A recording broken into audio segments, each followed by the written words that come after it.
ተመልካቾቻችን ካፍታ ቆይታችን በኋላ ተመልሰናል። አሁን ደግሞ ይዤላችሁ የቀረብኩት እንግዳዬ አብዛኛዎቻችሁ በዚህ በአሜሪካ ነገርም ታውቁታላችሁ፣ ኢትዮጵያ ውስጥም ብዙ ዝናን ያተረፈ ነው። በትልቅ ወዳጅነቱ ለኢትዮጵያውያንና ኢትዮጵያ ስትባል ሁሉ ነገሯን የሚወድ አሜሪካዊ ነው። አቶ ማት አንድሬያ ይባላል። ከአቶ ማት አንድሬያ ጋር በሚኖረን ቆይታ አሁንም ሁላችሁም ጥሩ ጊዜ እንደምታሳልፉ የተማመንኩኝ። አቶ ማት አንድሬያን በእናንተ ተከብራችሁ ተመልካቾቼና እንዲሁም በዲያስፖራ ቴሌቪዥን ስራ ባልደረቦቼ ስም ወደ ስቱዲዮአችን ስለመጣልን ከልብ አመሰግናለሁ። ውይይታችን የሚሆነው በእንግሊዝኛ ነው። ሚስተር ማት Mr. Guerra. Do you hear me? It's good to see you as always, and it's my pleasure to have you on the Guerra show again. Well, thank you so much for inviting me. Okay, Mr. Matt. As you all know, most of us here and back home worried about our motherland, Ethiopia, and your thought about the current situation in Ethiopia. What do you think? Oh my goodness, where to begin? I should start out by saying that I'm very distressed about the whole conflict there. I spend many nights getting very little sleep, reading articles, watching videos, trying to check out as many different news sources as I can to try to keep up with what's going on there.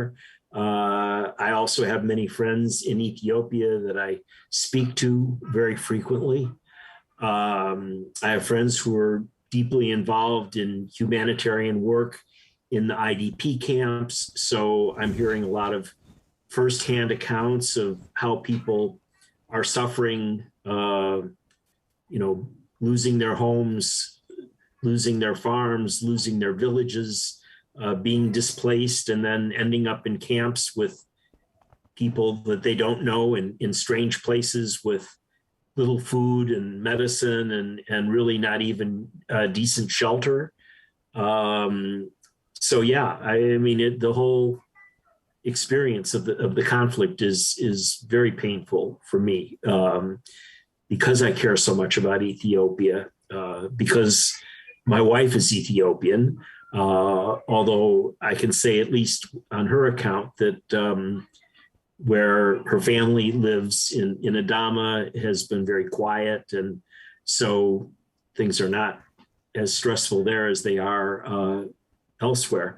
But so I'm just telling you some of the things that disturb me. But then on top of what I just mentioned, I'm very disturbed by the coverage that this conflict has gotten in much of the Western press. It just seems that, so much of the mainstream media is biased toward the TPLF. And furthermore, I have to say that the TPLF has been quite skillful at manipulating the media and really dominating the media and the accounts that come out. And wow. Furthermore, I've got to say, as much as I admire Dr. Abiy and support what he's trying to do, I feel that his government has really failed in the public relations sphere.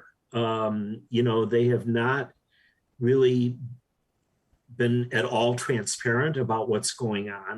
Mm-hmm. The war really started with the TPLF attack on the Ethiopian Defense Forces northern command posts. Mm-hmm. And it was a violent attack. It was an attack that killed many Ethiopian soldiers and resulted in the theft of a lot of munitions and so forth. And the Abiy government never really fully admitted to what was happening or the severity of that attack. That attack was really like the attack of the Japanese on Pearl Harbor, which precipitated World War II.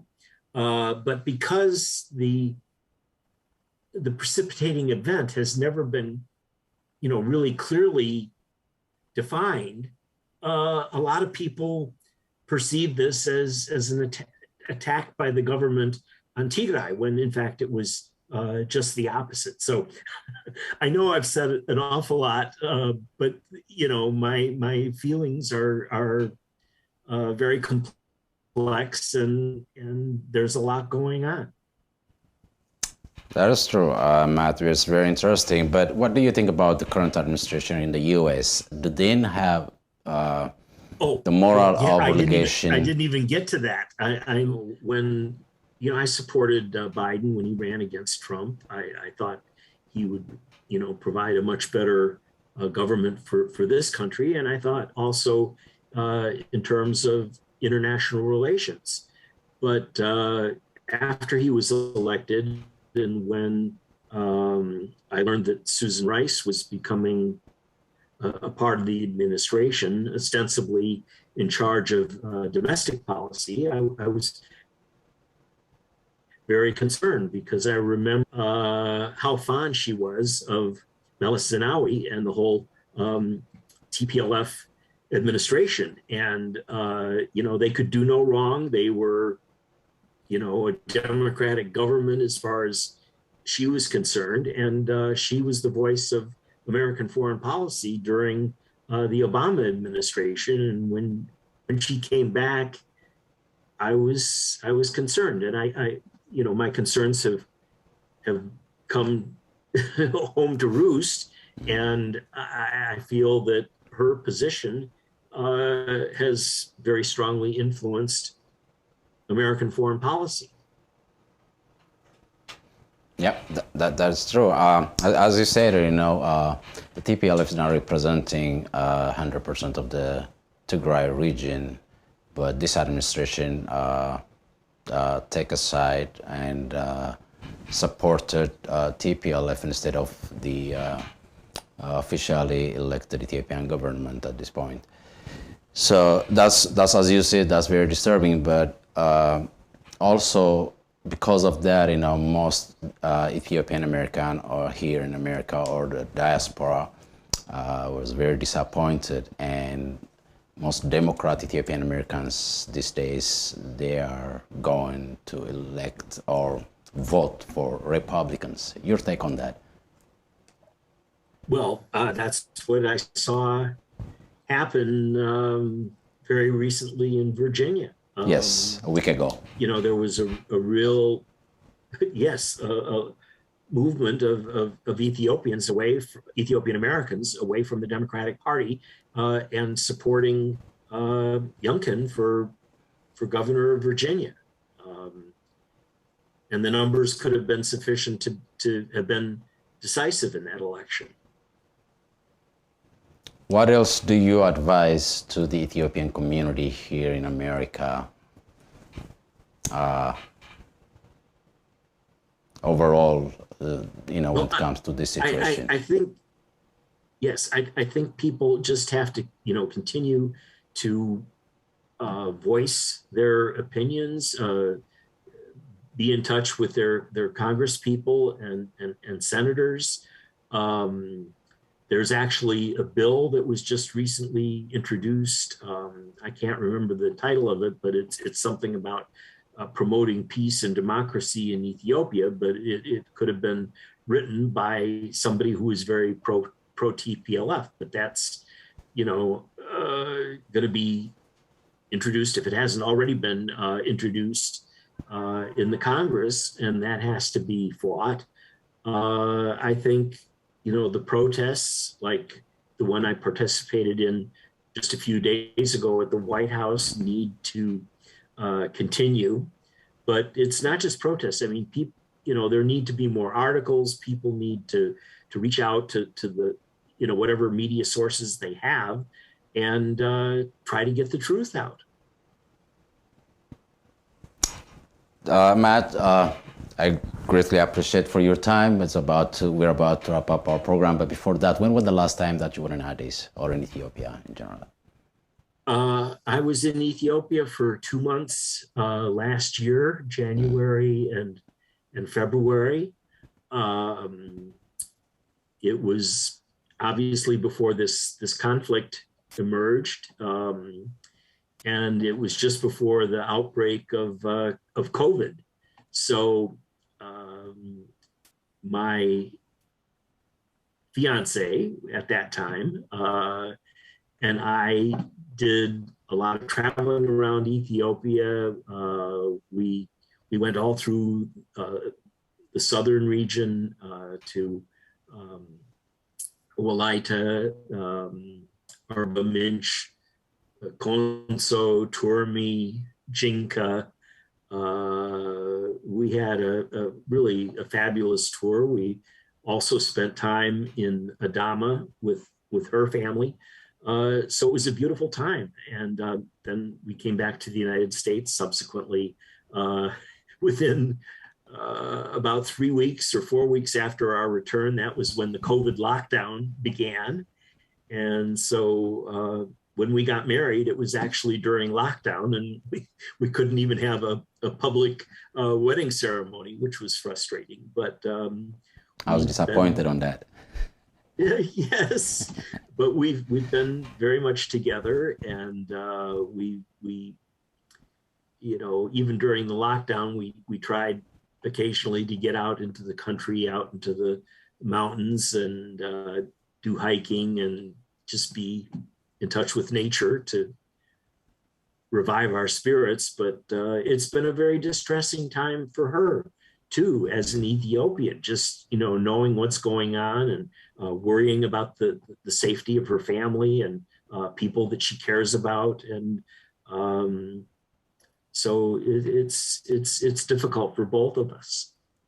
But we really care deeply about Ethiopia. We're eager to return there. We're aware that right now the State Department is not only advising people against traveling to Ethiopia, but they're even telling all Americans in Ethiopia to get out, which is, again, which is very disturbing.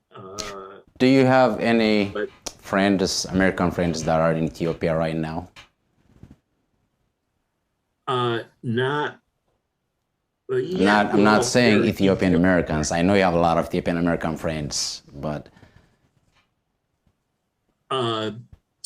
no, my best American friend just recently returned. His name is Jamal Countess. He's a photojournalist for Getty Images. He was there for more than a month, and he's been to Ethiopia many times. And like me, he's married to an Ethiopian, and he cares deeply about what's going on there. So he will be a very good person for you to interview. Since you were in Ethiopia not too long ago, we've been hearing partial of these conflicts been going on there, you know, the displacements and all kind of things. Have you noticed that time when you travel around in Ethiopia, anything unusual? Well, the one thing that struck me, you know, we went to the, I believe it's called the Oromo Special Zone within Amhara State. You know, it's the north of Shoa, and I saw a number of signs praising Jawar Muhammad. And so, you know, knowing who he was and some of the inflammatory things that he's said, and also really inhumane actions that he's inspired, I was disturbed when I saw signs praising him in areas that we were traveling through. And in fact, these signs were in like Kamise and Kambolcha, which are, you know, towns that were recently taken over by the TPLF. So, excuse me. But anyway, I wanted, if I could, just shift a little bit. I'd like to, you know, as you know, I've been very involved for about 12 years with an organization called Ethiopia Reads. And As you know, our organization builds libraries for children and publishes bilingual books in several of the Ethiopian languages. And I have to say that in this bleak time with so many people suffering, we got a small grant which has enabled us to print and distribute books and provide orientation for families with children in several of the IDP camps in the Somali region and also in the Amhara region and in Oromia. So this, may seem like a small thing, and maybe, people won't be so excited about it at a time when people really need food and medicine and shelter. But I have to say that what we're doing is really bringing hope to kids and to families. And in spite of their suffering, the people have been very, very happy to have these books and being able to read them to their kids. So it's one little bright light in what otherwise is a pretty gloomy picture. Well, Andrea, it's always a pleasure to have you on a Gera show. But before I let you go, if you want to say something to the country you love, to the people of Ethiopia and the diaspora community here, and the current government we have here in the U.S., and then let's wrap up our conversation on that. Well, all I can say is be brave, be strong, pray, as my wife and I pray every day for peace and for reconciliation. And